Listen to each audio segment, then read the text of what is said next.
He was once a beloved child actor who charmed the nation in one of Hollywood's most iconic film series. But decades later, Robert Blake's name was back in headlines for something far more sinister. A real-life murder mystery involving the violent death of his wife. How does a boy who rose from poverty to movie stardom end up at the center of a case that gripped America with shock, disbelief, and endless speculation? Robert Blake's story begins far from the glitz and glamour of Hollywood. Born as Michael James Gubitosi in Nutley, New Jersey in 1933, he came from a working-class Italian-American family. His parents, desperate to escape poverty, formed a family vaudeville act with their 3 children. They eventually moved to California to chase dreams of fame and fortune. Robert, the youngest, was thrown into show business before he could even read, performing alongside his siblings in amateur performances and small roles. His big break came in the late 1930s when he joined the cast of the Our Gang comedies, better known as the Little Rascals. He was just 6 years old when he debuted under his real name, Mickey Gubitosi, and instantly became a favourite. With his expressive eyes and confident delivery, Robert quickly stood out. The Little Rascals were a national sensation, and Robert, still just a kid, was now a recognisable face across America. It was a dream come true, or at least that's what it looked like on the surface. Behind the scenes, things were far darker. Blake later described his childhood as a nightmare. His parents were abusive and controlling, pushing him into the spotlight more for their own benefit than for his. He spoke in interviews of being beaten, emotionally tormented, and never really feeling loved. The fame was just a mask for the dysfunction at home. And though he was working in Hollywood and being adored by fans, he wasn't living the life of a happy child. After his run with the Little Rascals ended, Blake struggled through adolescence. Like many child stars, he had trouble finding meaningful roles as he grew older. The cute factor faded, and with it, so did the steady work. He was drafted into the army in the 1950s, and when he returned, he faced the brutal reality that Hollywood had moved on. But Robert Blake wasn't one to quit. He changed his name, cleaned up his image, and started auditioning again. This time, he wasn't Mickey Gubitosi. He was Robert Blake, a determined adult actor fighting for a second chance. That second chance came in the 1960s. Blake slowly rebuilt his career, landing roles in gritty TV shows and crime dramas. His breakthrough came in 1967 when he played real-life killer Perry Smith in the film adaptation of Truman Capote's In Cold Blood. It was a haunting, disturbing performance that earned critical acclaim. For many, it was hard to separate Blake from the killer he portrayed. It was that convincing. The role shifted his image from former child star to serious, edgy actor. Then came Beretta, the gritty cop series that aired from 1975 to 1978. Playing the streetwise detective Tony Beretta, Blake became a television icon. With his pet cockatoo on his shoulder and his famous catchphrase, "Don't do the crime if you can't do the time," he became a household name once again. He even won an Emmy for the role. It looked like Robert Blake had finally conquered the demons of his past. But, as it would turn out, his most dramatic role was still waiting, and it wouldn't be on a soundstage. In the years following Beretta, Blake's career slowly cooled down. He made occasional appearances in TV movies and guest roles, but the fame he once enjoyed started to fade.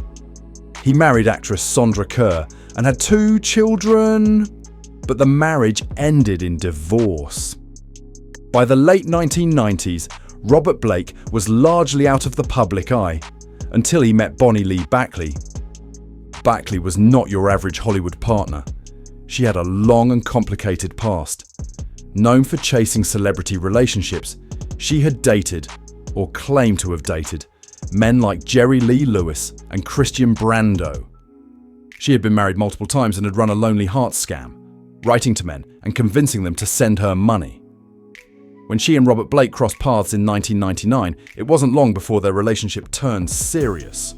or at least serious enough that she became pregnant. At first, there was confusion about who the father was.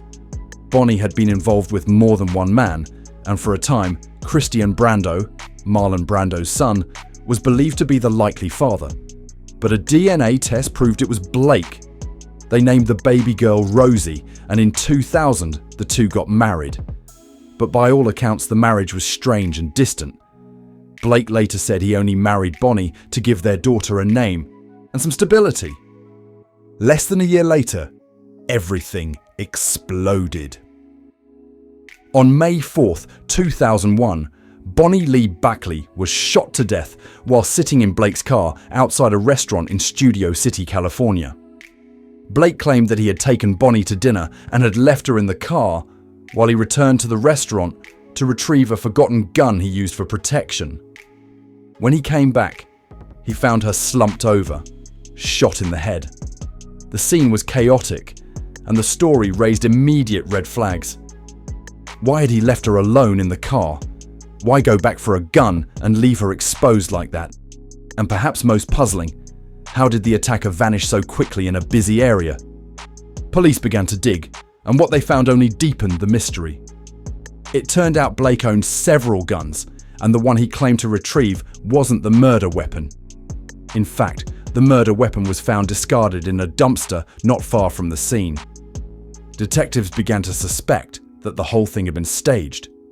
Then, two former stuntmen who had worked with Blake came forward, saying that Blake had approached them months earlier, asking if they'd be willing to take care of his problem with Bonnie. One of them said Blake offered him money to kill her. The case was sensational. A former child star and TV cop was now being accused of plotting a real-life murder. The media couldn't get enough. Tabloids ran wild with theories, past scandals, and dramatic courtroom sketches. Blake turned himself in and was charged with murder in 2002. The trial began in 2005, and the courtroom drama was intense. The prosecution painted Blake as a cold, calculating man who wanted his troublesome wife out of the picture. They used the stuntman's testimony to show he had premeditated the act. But Blake's defense team fought back hard. They said the stuntmen were lying for money and attention. They pointed out the lack of forensic evidence linking Blake to the murder weapon. No gunshot residue was found on him. No eyewitnesses had seen him at the scene during the shooting. It all added up to one big question mark. In March 2005, the jury returned with their verdict: not guilty. Blake was acquitted of murder and all related charges. The courtroom gasped. It was one of the most high-profile acquittals since O.J. Simpson a decade earlier. But just like in the O.J. case, the story didn't end there. Later that same year, Blake faced a civil lawsuit brought by Bakley's family. In that trial, the standard of proof was lower, and the jury found him liable for her wrongful death. He was ordered to pay $30 million to her family. The judgment financially destroyed him. Blake declared bankruptcy and largely vanished from the public eye. His acting days were long behind him, and now he was left with a tarnished legacy, mounting debts, and a daughter to raise. In his later years, Robert Blake gave sporadic interviews. He maintained his innocence and spoke bitterly about the media and justice system. He insisted he had been framed and that the real killer had never been caught. But the public never quite knew what to make of him. Was he the troubled survivor of a toxic childhood and chaotic career? Or a man who knew exactly what he was doing when his wife was gunned down? Robert Blake died in 2023 from heart disease at the age of 89. He left behind a legacy that's impossible to summarize with a single word. He was a child star, a comeback story, a TV icon, and finally the main character in one of Hollywood's most mysterious real-life tragedies. His name will forever be linked with the golden age of television, and with a murder case that still leaves people asking questions. In the end, maybe that's what makes his story so haunting. Robert Blake lived his life on both sides of the screen, playing heroes and villains, victims and suspects. But when the camera stopped rolling, The lines between the roles and reality became blurry. What really happened that night? We may never know for sure. If stories like this one intrigue you, where fame and mystery collide, subscribe to the channel for more deep dives into the lives that captured headlines and left behind questions. Let us know in the comments what you think really happened to Bonnie Lee Bakley. Was justice served, or did the truth stay hidden?